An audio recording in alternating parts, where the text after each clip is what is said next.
কালকে আমি আমার একটা ভাইয়ের বিয়ে বাড়িতে গেছিলাম, সেখানে ভদ্র ছেলের মতো দাঁড়াচ্ছি, এমন সময় দুজন খালা এসে বলতেছে, আরে বরটা কি সুন্দর, এই নাও মিষ্টি খাও। আমি তো হকচকিয়ে, আরে আমি বর না খালা। তখন খালা বলল, চুপ, বর আবার লজ্জা পায় নাকি? এই বলে মুখে 3টা রসগোল্লা গুজে দিয়ে গেল। আমি বুঝলাম আজকে আমি সত্যি বর। রসগোল্লা খাওয়ার পর একটু ছাইড়ে গিয়ে মুততেছিলাম, ওমা হঠাৎ করে ভাবির বান্ধবীরা হাজির। ভাবির বান্ধবীরা বলতেছে, এই বর ভাই একটু হাসেন তো।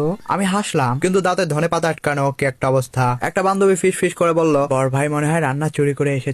আমি তখন ভাবতেছি মারে ফেরে ঢুকে যায় ভাড়া, কি লাভ এরকম জীবন রেখে। এরপর খাবারের লাইনে ঢুকলাম, রান্নার কাকু বলতেছে, এই সবাই সরো, বর আগে বর আগে। এটা শুনে আমি প্লেটে এত বিরিয়ানি নিলাম যে যেন প্লেট না ঢালাই করা রাস্তা। হঠাৎ পিছন থেকে ভাই এসে বলল, এটা আমার বিয়ে নাকি তোর? আমি লজ্জায় বললাম, ভাই সম্মানটা নিজে নিজে এসেছে, আমি জোর করে আনিনি। এরপর ভাই আর আমি বিয়ের আসরে ঢুকে গেলাম। সবাই তাকিয়ে বলছে, আরে দুটা বর। তখন এক মামা বলল, এটা কি অফার নাকি?